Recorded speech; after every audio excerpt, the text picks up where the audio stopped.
You're watching Samir's Advent Calendar on the 23rd of December.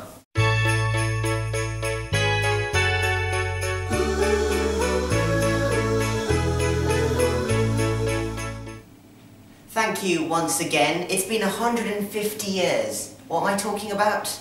The start of the FA. The FA, which stands for the Football Association, was formed in 1863, marking its 150th birthday this year. It's the governing body of football in England. David Beckham, one of those great players, decided to retire, and he announced it on the 16th of May. He was given a Union Jack boot to wear on his final game for PSG. So the FA's 150th, David Beckham's retirement, lots to talk about. This is what you had to say. Do you think they've made a decent impact in terms of global football in the world? Not a positive impact. Yeah, I mean, They've made an impact, but not positive. Everything is like £20 million now because of them. It's astronomical fees. David Beckham retired this year. How did you feel? Gay. Bender like Beckham. David. All these names to describe a hero, a true legend. We lost a hero today. Earlier this year, do you reckon England are going into the World Cup in a strong mindset, with hopes of winning, with hopes of doing well? I mean, as a team? Yeah. As a team, I don't think so. Did you cry? That's undisclosed information. I will not share with you guys. But David Beckham was a true icon, hero of mine, and I'm going to miss him. Notably, there was one of their great time players, David Beckham, who retired this year. Probably. No. I love that. When he was in Manchester United, Yeah, he said pieces were good. How did you feel seeing his last game and the way he cried when he exited the pitch? I think it was a showboat. Yeah, he's just a showboat. Did you not get drawn into the emotional No, side? like, other people retire all the time. Why is it big fuss about it? I mean, it's like good. he's not retiring from football, he's making his own team. These guys are idiots. It was a sad day for football. I think he's a very prominent player and he's loved everywhere in the world because of his football skills and his good looks. Did you cry when it was that final game? No, I didn't cry, but I was close to. It was quite a sentimental game, and I think whoever was watching it was somehow affected emotionally by it. Where do you see the future of football now that we've lost a great legend? It happens all the time in sport. Legends come and go, and then I think it gives opportunity to younger players to get inspired and play or be more like him. David Beckham retired this year. How do you all feel? Really sad. I cried. It was so good. I cried. I actually cried though. It was so good. It was really fantastic. I never knew you would have about it. You know he retired? Do you know who David Beckham is? Yeah. There we go. Man United legend. Do you think he retired too early? No. Do you think he should consider managing in the future? I don't think he should because he's got a reputation for a football player. And if he doesn't do very well as a manager, I think that will ruin his reputation like many other players have done, like Kenny Dalglish with Liverpool. So I don't know. It's ultimately his decision, and I don't think he has any experience managing teams. So I don't think he'll do very well as a manager or any coach or anything. It's so sexy though. There was the goal against Greece that confirmed England's participation in the Euros. That was brilliant. The thing is, if you're a footballer, you know, it's all about your age. They're always bringing in younger, new people. Yeah. But David Beckham was so amazing. You know, the fact that he retired, even at his age, which is normal for any footballer. It's just upsetting because, like, I don't feel like any young gun or whatever could overtake him. Yeah, he was at the height. It's really emotional. And then there was that goal against Wimbledon much before that when he was at United. Like, usually when footballers like get bad, then they retire, but he was still really good. Yeah, he was at the height of his career, sort of. And then the thing with Beckham was that he always had a clear, evident love for the game.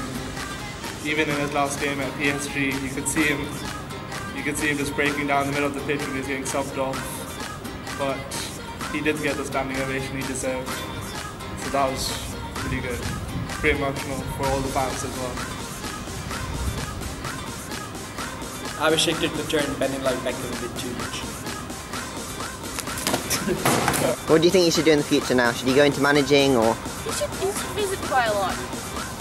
My house. Lots of meetings. I don't think he should lose his passion for football. I think he should spend his life training his kids. To follow in his steps. Maybe If they don't want to, they have to.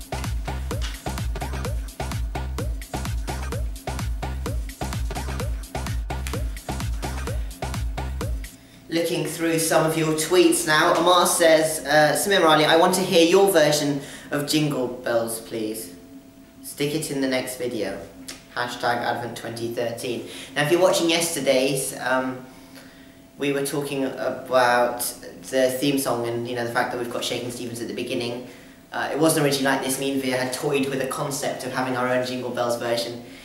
It's pretty shit, I'm not going to lie, that's why we didn't go for it.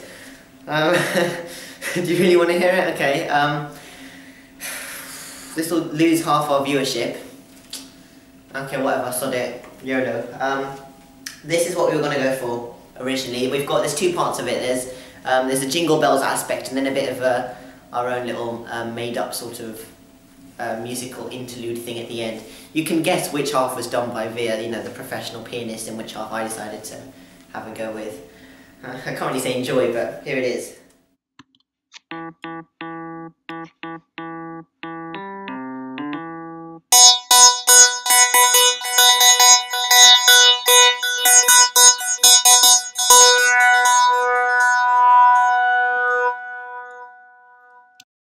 Well, it's meant to fade out at the end, and that's when the topic comes up. Thank God we didn't go for that. I thought that was cringy as hell. For those of you still watching, I've got one more tweet to read out.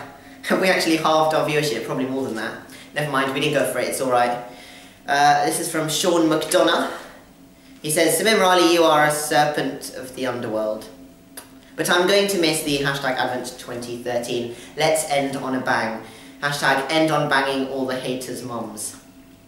Yeah, I don't particularly condone that thing at the end, but yeah, let's hope we end nicely.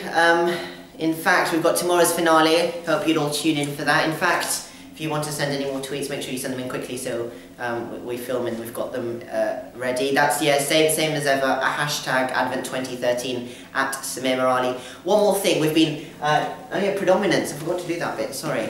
Wait, let's do predominance. That's the excitement of having so much. I haven't actually written it on, so sorry about that, Via.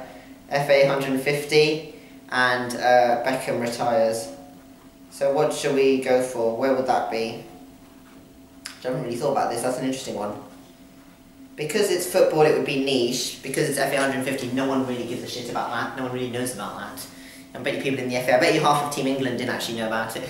I'm joking. But then Beckham retiring, that's an international thing, worldwide. People love Beckham, they watch Beckham, they respect Beckham.